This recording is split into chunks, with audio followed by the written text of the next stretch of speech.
जयपुर जिले का छोटा सा कस्बा चोमू, जहां अतिक्रमण हटाने की कार्रवाई अचानक बड़े विवाद में बदल गई। मस्जिद के बाहर हुए अतिक्रमण को पुलिस और मुस्लिम समाज की आपसी सहमति से हटाया गया था, लेकिन कुछ ही देर बाद हालात बिगड़ गए। अचानक पत्थरबाजी और लाठीचार्ज की स्थिति बनी। कई लोगों को गिरफ्तार किया गया। इंडिया दस्तक न्यूज 24 की ग्राउंड रिपोर्ट में सामने आया कि गिरफ्तार लोगों के परिवारों ने पुलिस कार्रवाई पर गंभीर आरोप लगाए हैं। महिलाओं और बच्चों का कहना है कि उनके साथ मारपीट की गई, घरों के गेट तोड़े गए और पुलिस के साथ कुछ आम लोग भी शामिल थे। सबसे बड़ा सवाल यह है कि जब मामला शांत हो चुका था, तो फिर हालात क्यों बिगड़े? अतिक्रमण के मुद्दे को हिंदू मुस्लिम रंग क्यों दिया गया? अफवाह फैलाने वाले कौन लोग थे और उन पर कार्रवाई क्यों नहीं हुई? फिलहाल भारी पुलिस बल तैनात है। मामला नियंत्रण में है, लेकिन पीड़ित परिवार न्याय की मांग कर रहे हैं। इंडिया दस्तक न्यूज 24 चोमू से खास रिपोर्ट।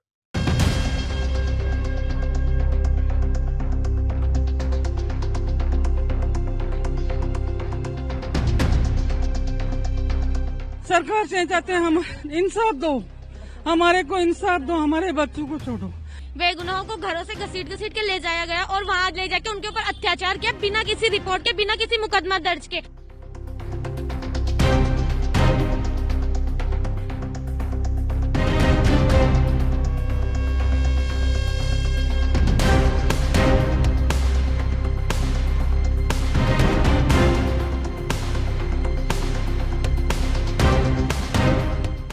मैं इस वक्त मौजूद हूं उसी मस्जिद पर जहां ये पूरी कहानी चोमू का जो विवाद है जहां से शुरू होता है। सरकार की तरफ से अतिक्रमण को लेकर लगातार राजस्थान में जो कार्रवाई चल रही हैं वो लगातार देखी जा रही हैं, पर वो चोमू में जो अतिक्रमण था वो हटाने के लिए जो अधिकारी थे, निगम की टीम थी, वो शायद यहाँ पहुंची थी। जब उसके बाद में कुछ विवाद सामने आता है, क्योंकि यही वो मस्जिद है जिसका केस कोर्ट में चल रहा है, जबकि उस अतिक्रमण का और इस मस्जिद का कोई लेना देना किसी तरीके से नहीं था। जबकि खुद जो मुस्लिम समाज है वो इसको जो अतिक्रमण था वो इसके समर्थन में था। जो लगातार इसमें जो विवाद हुआ, अचानक से क्या होता है, ये तो हम परते दर परते खोलने की कोशिश करेंगे, जानेंगे। पहले मैं आपको दिखाना चाहूंगा, ये पूरी बटालियन है, फोर्स है जो मुस्तैदी है इस मस्जिद के चारों तरफ जो अपनी सिक्योरिटी है वो दे रखी है, क्योंकि आज का दिन शुक्रवार का दिन है, नमाज का टाइम है। पीछे जो मुस्लिम समाज है वो नमाज पढ़ रहा है इस मस्जिद के अंदर। जो लगातार जो इसमें कोई अंदेशा ना हो, कोई हादसा ना हो, या किसी तरह की कोई खुराफाती या किसी भी समाज के द्वारा ना हो पाए, इसलिए पुलिस की तरफ से पूरी जो चार चौबंद पाबंदी है वो पूरे चेमू के अंदर देखने को मिल रही है। जो देख सकते हैं पूरे पुलिस के आला अधिकारी हो, चाहे जो भी मौके पर हैं, वो सब देख सकते हैं। मैं कैमरामैन से कहूँगा थोड़ा आगे आके ये दिखाने की कोशिश करें कि जिस तरीके से ये चोमू का मेन हाईवे बाईपास है, ये बाईपास के ऊपर ये मस्जिद पड़ती है। जो पूरा विवाद हुआ था वो यहीं से शुरू हुआ था, यही मस्जिद है। मैं अब एक बार दिखाना चाहूँगा, ये मस्जिद है जहाँ नमाज चल रही है, जहाँ पे पूरी पुलिस मुस्तैदी से यहाँ पे लगी हुई है कि किसी तरीके से कोई इस दौरान में कोई हादसा या कोई अनहोनी या ना हो सके। आगे हम लगातार ऐसे मामलों पे आपको दिखाएंगे और आगे अंदर चलेंगे। आखिर ये पथराव की स्थिति क्यों बनी, आखिर ऐसी क्या वजह रही जो इतना बड़ा हादसा चोमू के अंदर हुआ, आखिर पथराव की वजह क्या थी, कौन कौन लोग पकड़े गए हैं, आखिर कौन निर्दोष था और कौन दोषी था। आगे हम अंदर की थोड़ी सी जानकारी स्थानीय लोगों से मिलने की कोशिश करेंगे। पूरे विवाद के बाद में जो पुलिस प्रशासन है, जो कहीं ना कहीं अधिकारी हैं, उनके द्वारा अतिक्रमण को लेकर दोबारा कार्रवाई हुई है। ये कार्रवाई मैं दिखाना चाहूंगा, पर कुछ इसी कार्रवाई को कुछ गलत तरीके से दर्शाया जा रहा है कि कहा जा रहा है कि साहब ये उन उग्रवाद, उन पे जो जिन्होंने पत्थर फेंके थे उनके ऊपर कार्रवाई हुई है, उनके ऊपर नहीं है। ये जो अतिक्रमण था ये उसके ऊपर कार्रवाई की गई है। ये देख सकते हैं जो अतिक्रमण है, ये विवाद भी अतिक्रमण से ही चालू हुआ था। ये दिखाना चाहूंगा, ये एक बड़ा हिस्सा है जहां आगे का जो अतिक्रमण था या जो भी था उसको तोड़ा गया है जो अधिकारियों के द्वारा। वो लगातार पर इसमें कोई ऐसा विवाद नहीं हुआ है कि जो कोई सुर्खियां बटोरे या किसी तरीके से कोई ऐसा मामला नहीं है। ये सिर्फ और सिर्फ जो अवैध अतिक्रमण थे ये उसी पे कार्रवाई थी और ये विवाद भी उसी अतिक्रमण से चालू हुआ था जो लगातार चोमू को प्रकाशित किया गया है। कुछ सोशल मीडिया के और चैनलों के द्वारा इसको कुछ अलग ही एंगल देके दिखाया जा रहा है, जबकि ऐसा कुछ नहीं है। ये वो अतिक्रमण की ही कहानी है जो दिखाना चाहूंगा। ये आपको कुछ ऐसी बिल्डिंगें हैं जिनको सीज भी किया गया है।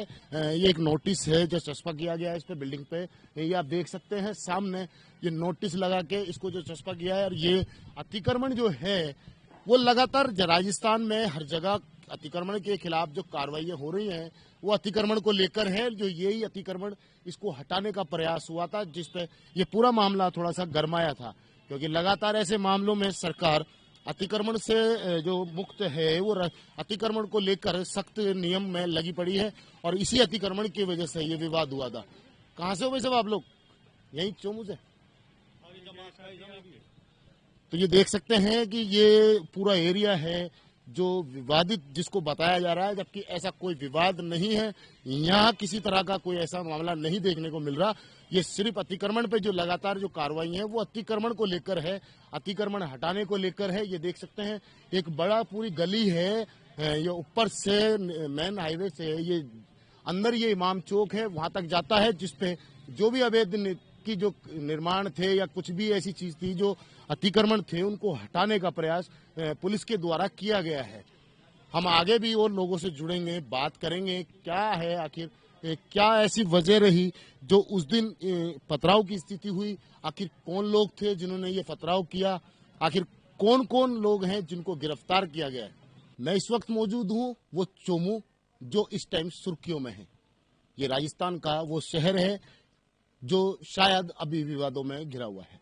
विवाद क्या है? एक अतिक्रमण को लेकर जो लगातार राजस्थान में कार्रवाइयां हो रही हैं, उस अतिक्रमण को लेकर चोमू में भी एक कार्रवाई होती है जिसको एक मस्जिद का रूप दिखाकर, मस्जिद का विवाद दिखाकर यहाँ कहीं ना कहीं दंगे भड़काने की कोशिश की गई। आखिर वो कौन लोग थे जिस पर ये कार्रवाई पुलिस नहीं कर पा रही है? उन मासूमों को घर से उठाकर पुलिस क्यों ले जा रही है? आखिर ऐसे लोगों को क्यों नहीं ढूंढा जा रहा जिन्होंने ये पूरा मामला गरमाया? हम उन्हीं गलियों में हैं जहां से ये पुलिस की कार्रवाई की शुरुआत होती है, जहां उन मासूम को उठाया जाता है, जो परिवारों को सिर्फ एक समाज को टारगेट बनाकर ये पूरी कार्रवाई को अंजाम दिया जा रहा है। आखिर उन लोगों को निशाना क्यों नहीं बनाया जा रहा कि जिन्होंने इस पूरे मामले को विवादित बनाया? ये वो गलियां हैं जहां पर वो परिवार रहते हैं जो अपना पालन पोषण करके बच्चों के साथ यहाँ रह रहे हैं। जो गलत है, हम इस कार्रवाई के खिलाफ नहीं है, पर हम इसके खिलाफ है कि जो नाजायज है, जो मासूम है, जो निर्दोष है, उन पे कार्रवाई ना हो। समाज कोई भी हो, कार्रवाई सब पे होनी चाहिए। जो गलत है पर उस पे कार्रवाई पहले हो। आखिर ये मामला है, मैं परिवार है, कुछ परिवार के लोग हैं, कुछ माता बहनें हैं, बच्चे हैं। आखिर ये लगातार विवाद बढ़ा क्यों? किस एंगल पे इसको मस्जिद का रूप दिया गया, जबकि मस्जिद का या हिंदू मुस्लिम का कोई विवाद नहीं था। ये चोमू की वो गलियां हैं जहां से ये बयां कर रही हैं अपने दुख, अपने जो परिवार हैं उनके दुख। आज मैं आपको दिखाने की कोशिश करूंगा जो लगातार इस टाइम जयपुर को ये चोमू सुर्खियों में बना हुआ है। कुछ मीडिया कर्मी इसको गलत एंगल पर दिखा रहे हैं, हम उनके भी खिलाफ हैं, पर जो सच्चाई है कहीं ना कहीं हम उनसे, उनके परिवारों से बात करेंगे और उनसे पूछेंगे आखिर कहानी क्या है। कुछ मेरे साथ में कुछ बहनें खड़ी हैं। क्या नाम है आपका? एडवोकेट गुलबहार खान। गुलबहार, क्या हुआ पूरा मामला जो आज राजस्थान चोमू को पूरी अच्छी तरीके से जान गया? जी सर, ये हुआ कि मस्जिद का मामला था। यहाँ पे मस्जिद पे स्टे लगा हुआ था। स्टे लगी हुई मस्जिद पे प्रशासन ने क्या किया कि वहाँ पे कोर्ट के आदेश के बिना ही कार्य स्टार्ट कर दिया। फिर रात को 10 बजे हैंगल लगाने के बाद प्रशासन ने कहा कि हैंगल आप आगे लगा लीजिए। उनके कहने पे आगे हैंगल लगवाई। वो कहते हैं 10 बजे आके के हैंगल को थोड़ा पीछे लीजिए, आगे लगा लिया है आपने। तो हम जब पीछे लेते हैं तो 3 बजे आके बोला जाता है कि इनको हटा दीजिए। अब ये कौन सा काम है कि आप इतनी मेहनत करवा रहे हो लोगों से? पहले आप बोलते हो सहमति बनी, अब सहमति बनी है तो आपने विश्वास भी तोड़ दिया लोगों का। आपने लोगों का विश्वास क्यों तोड़ा आपने? उसके बाद में डेली रूटीन की तरह जो लोग थे वो सोए हुए थे और प्रशासन जो है वो इन्हीं गलियों में एंटर किया और इस तरीके से तोड़फोड़ की। लेकिन हम प्रशासन के खिलाफ नहीं है, हम ये कहना चाहते हैं कि प्रशासन उन सभी लोगों पे कार्रवाई करे जो इस मामले को गलत तरीके से सोशल मीडिया द्वारा पहुंचा रहे हैं। कार्रवाई सभी लोगों पे होनी चाहिए, चाहे वो लोग गुनाहगार कोई भी लोग हो, अदर समाज का हो, अदर सोसाइटी का हो, जो भी गुनाहगार है कार्रवाई उन सभी पे होनी चाहिए। मैं यही कहना चाहती हूँ। ये वो परिवार है, ये खुद एडवोकेट हैं, जिनका किसी का तो भाई गया है, किसी का हस्बैंड तो किसी का बाप, जिनको गलत तरीके से पुलिस उठा के ले जाती है, ये इनका आरोप है। लगातार ये वो गलियां हैं जिसमें पुलिस अचानक से दबिश देती है उन घरों पर। कुछ और भी लोग मेरे साथ मौजूद हैं जिनसे बात करने की कोशिश करूंगा। क्या नाम है? अस्मा खान। क्या हुआ अस्मा, ऐसा जो आज चोमू सुर्खी बना पड़ा है, आज क्या मामला है? इस गलियों में पुलिस घर घर भटक रही। वही हमारे साथ जो पुलिस वालों ने बहुत अन्याय किया। पुलिस वाले हमारे घर घर बढ़कर हमारी औरतों को, बच्चों को घसीट कर ले गई और है ना जेल में ले जाकर उन सबको पटक दिया। उनके साथ बहुत अत्याचार किया। ये सही नहीं है पुलिस वालों का हमारे साथ बर्ताव। पुलिस की नहीं, ऐसा लग रहा था। ये जिस तरीके से इनका आरोप है वो कहीं ना कहीं जो देखने को मिल रहा है, आखिर ये किस तरह की पुलिस क्या नाम है? यास्मीन खान। यास्मीन, क्या पूरा मामला है? अगर कुछ पूरी चीज क्या क्या कहाँ से शुरुआत होती है? कहाँ से उन्होंने खुदों ने सहमति बनवाई, सहमति बनाने के बाद रेलिंग के पत्थर उठा दिए। अच्छा, सहमति किस चीज की बनी? कि वहाँ पर जो पत्थर गिरे हुए थे कि पत्थर हटा दिए जाएंगे। पत्थर हटा भी दिए, सहमति बन गई। हमारे भी कोई 4-5 लोगों ने दे दी। देने के बाद जो पत्थर हट गए, उन्होंने प्रशासन ने रेलिंगे लगा दी। फिर दूसरा पक्ष क्या पता कौन था जो आगे बोलने के बाद रात के 2:30 बजे वो रेलिंगे हटा रहे थे। 4-5 लोग वहाँ के भी बैठे हुए थे प्रशासन के साथ में। फिर हटाने के बाद में हटा रहे हैं, फिर आपने लगाया ही क्यों, तो हटा ही रहे हो। तो हम औरतों को डराए इन्होंने, लकड़ी दिखा दिखा कर, बंदूक दिखा दिखा कर, कानों पर लगा लगा के औरतों को, और हमारे साथ में बहुत बेइज्जती करी इन्होंने। और हम रात भर हमारे को ऐसी दहशत हो गई कि हम देख नहीं सकते, हमारे को रात को नींद नहीं आती है, नहीं हमारे चूल्हे जलते हैं। और उन्होंने हमारे को ऐसे परेशान करे, मार पिटाई करी, औरतों को करे, मजा नहीं आया। और हमारे जो नाबालिग बच्चों को, ना कसूर बच्चों को फांसे, उन बच्चों की आप कोशिश करो। जिस बच्चे ने करे गलती करी होगी तो हम इस बच्चे को पेश करेंगे। हमारे साथ में बहुत करा, हमारे साथ में बहुत। सरकार से क्या चाहते हो आप? सरकार से चाहते हैं हम इंसाफ दो, हमारे को इंसाफ दो, हमारे बच्चों को छोड़ो। ना बच्चों ने किसी क्या कहा, आज तक उनका केस नहीं है। इन बच्चों को गिरफ्तार कर रखे हैं और हमारे बच्चों के पूर्व के जीवन दहशत भागती। हमारे छोटे छोटे से बच्चे रोते हैं। हम बहुत दुखी हैं, इस बात का इंसाफ मांगते हैं। हम सरकार से इंसाफ मांगते हैं, या तो हमारे को सबको खत्म कर दो या हमारे को इंसाफ दो।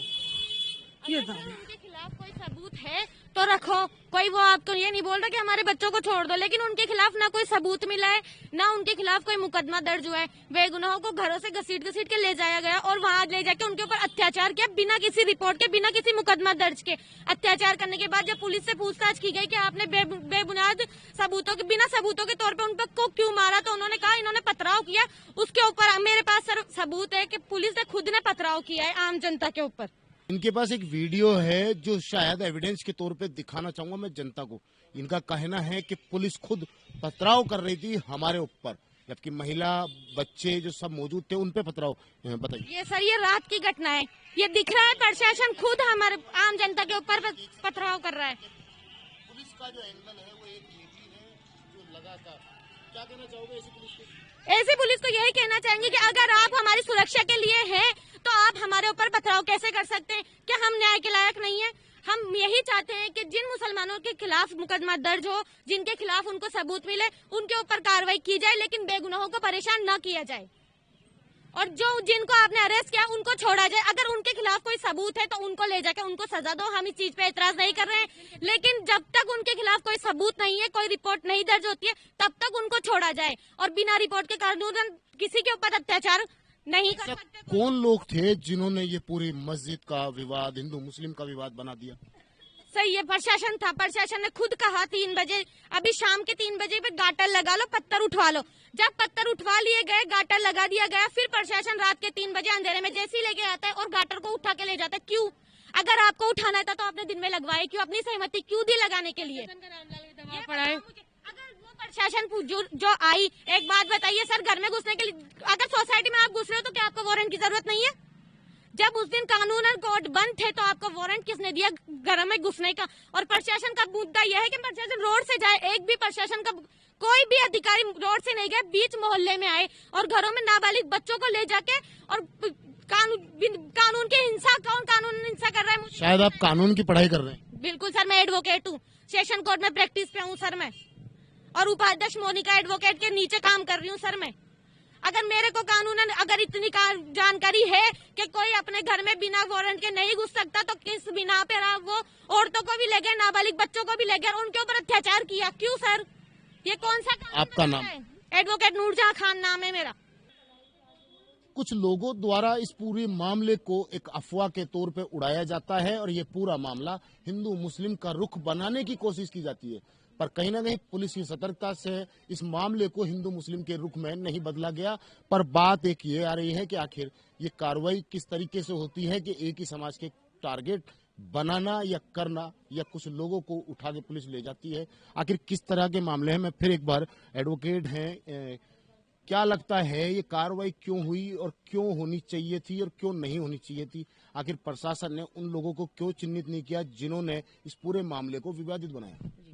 मैं यही कहना चाहूंगी कि जो प्रशासन है वो अपनी तरीके से अच्छा काम कर रहा है। एक तरीके से अतिक्रमण में हमें भी कोई प्रॉब्लम नहीं है, अतिक्रमण अच्छा है, चौमुख खूबसूरत बनेगा, जगह होगी, वाहनों को आने जाने में भी जगह मिलेगी, भीड़ भाड़ इकट्ठा नहीं होगा।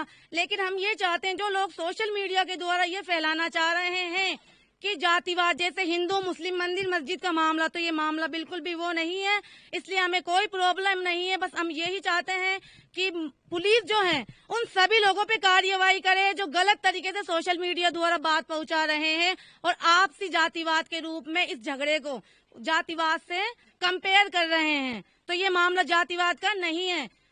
अदर उन सभी लोगों पे होनी चाहिए कार्यवाही जो लोग गलत तरीके से चीजें बोल रहे हैं और एक तरीके से मंदिर मस्जिद और जो कहते हैं ना कि अतिक्रमण हटा रहे हैं पुलिस, ये सब हटा सकती है, लेकिन जातियों में नहीं बांटना चाहिए इस झगड़े को। ये इनका आरोप है कि जिस तरीके से इस पूरे मामले को हिंदू मुस्लिम रुख बनाकर दिखाया जा रहा है या बताया जा रहा है, जो इसकी पूरी मस्जिद को लेकर एक विवाद फैलाया जा रहा है, वो कहीं ना कहीं ये लोग नकार रहे हैं, जबकि ऐसा कोई विवाद नहीं है। यहाँ का मुस्लिम पक्ष ये कहना चाहता है कि प्रशासन कार्रवाई करे, पर उन लोगों पे करे जिन्होंने इस पूरे विवाद को फैलाया है और जो ये अफवाह उड़ाई है।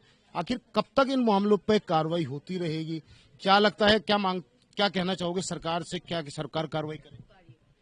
सरकार सख्त कार्यवाही करे और हमारे जो बेगुनाहों को लेकर गई उन सबको रिहाई दिलाए और सबको छोड़ दे पूरे। क्या चाहते हो सरकार से? सरकार क्या एक्शन ले? यही एक्शन ले कि जो गुनाहगार है उन्हीं को सजा दे, जो नाबालिगों उनको सबको लेकर गए उनको रिहा करा जाए। कितने लोग होंगे जिनको गिरफ्तारी की गई है? लगभग 300 लोग हैं, जिनमें नाबालिग बच्चे भी थे। 7 इयर्स के बच्चे, उनको भी पुलिस उठा के लेके गई है। जो बच्चे, ये बच्चों में इतनी दहशत है कि वो स्कूल तक नहीं जा रहे हैं, घर से बाहर निकलने में भी इतने डरे और सहमे हुए नजर आ रहे हैं बच्चे कि आपको हम क्या ही बता सकते हैं। बच्चे तो डरेंगे ही, साथ में लोगों और औरतों में भी इतनी ही दहशत बनी हुई है। जो गिरफ्तारी हुई है, इनमें बताना है कि 7 साल के बच्चों को तक को पुलिस लेके गई है। तकरीबन 300 लोगों की गिरफ्तारी इस एरिया से की गई है, जिनको बताया जा रहा है ये पूरा एरिया है। ये माता बहनें खड़ी हैं, कुछ इन लोगों से भी मैं बात करूंगा, पूछूंगा कुछ कहना चाहेंगे, क्या बताना चाहेंगे, क्या सरकार से न्याय मांगेंगे, क्या सरकार से मांग करना चाहेंगे कि सरकार इनको न्याय दिलाए। क्या नाम है? रजिया खातून। रजिया, क्या कहना चाहोगे सरकार से इस पूरे मामले पे कि सरकार आपकी किस तरीके से हेल्प करे? हमारी सरकार को हेल्प करनी चाहिए। हमारे बच्चे जो वहाँ पे गए हुए उनको वहाँ से रिहाई मिले और छोटे छोटे बच्चों में दहशत फैल चुकी है और घर से औरतें और बच्चे सब है ना दहशत के अंदर बैठे हुए, बाहर कोई भी नहीं निकल रहा है। स्कूल जाने में भी बच्चों को दहशत हो रही है, बहुत भयंकर। सरकार से क्या कहना चाहोगे इस पूरे मामले? सबके कार्रवाई की जाए, उनपे सख्त से सख्त उनपे भी कार्रवाई की जाए। जो अदर लोग आए थे वो सरकार के ना प्रशासन वाले आदमी नहीं थे, वो अदर थे, जो है ना इनका आरोप है कि पुलिस के साथ में कुछ अदर इंसान, मतलब एक अलग ही व्यक्ति लोग जो थे, स्थानीय मान सकते हैं या बाहर के मान सकते हैं, पर पुलिस नहीं थी। ये इन लोगों का आरोप है। कुछ मेरे माताजी हैं, या बात करूंगा। क्या नाम है? उन्होंने बूंदे पहन रखे थे कानों के अंदर।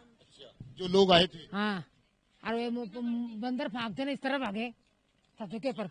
हाँ, जो बच्चे नहा रहे थे उनके गेट तोड़ तोड़ के घुस गए अंदर कमरों में। घरों में? हाँ, अलमारी तोड़ी, फ्रीज ऐसी ये तोड़ी। इनमें बढ़ते के कुछ आते हैं तो पकड़ने वाले। घर का सामान तोड़ दिया? हाँ, फ्रीज वगैरह ऐसी वगैरह तोड़ तोड़ चले गए सबके, गरीबों के मकान। सरकार से क्या कहना चाहोगे इस पूरे? सरकार को यह कहा कि वो आए थे गुंडों पर, उन पर सख्त सख्त कार्रवाई कर जाए, उन पर गुंडों के ऊपर उनको पकड़ा जाए। जांच का विषय बनता है आखिर वो लोग कौन थे जो पुलिस के साथ थे। आखिर वो सिविल में थे या फिर पुलिस अधिकारी थे या फिर एक आम जनता के लोग थे। कई बड़े आरोप हैं। आखिर इस चोमू के विवाद में क्या एंगल आने जाने वाला है या क्या मामला गरमाने वाला है, सरकार को शायद इंटरफेयर की जरूरत अब पड़ने वाली है, क्योंकि सरकार को कहीं ना कहीं इस पे एक्शन लेना पड़ेगा और इस पे उच्च स्तरीय जांच करनी पड़ेगी। हम लगातार चोमू का इस विवाद को कहीं ना कहीं गुत्ती के साथ सुलझाने की कोशिश करेंगे कि आखिर ये विवाद शुरू कहां से हुआ, और शुरू कहां से हुआ, जो शुरू हुआ तो वो किसने किया, ये अफवाह आखिर उड़ी कहां से, चली कहां से। ये चोमू का ये माहौल है। ये चोमू ये प्रसिद्ध है, कई अपने मीठे बोरों की वजह से तो कहीं अपनी संस्कृति की वजह से। ये लगातार चोमू का वो एरिया है जो आज विवादित बन चुका है। कैमरामैन घनश्याम मिश्रा के साथ मोहम्मद नफीस, जयपुर से।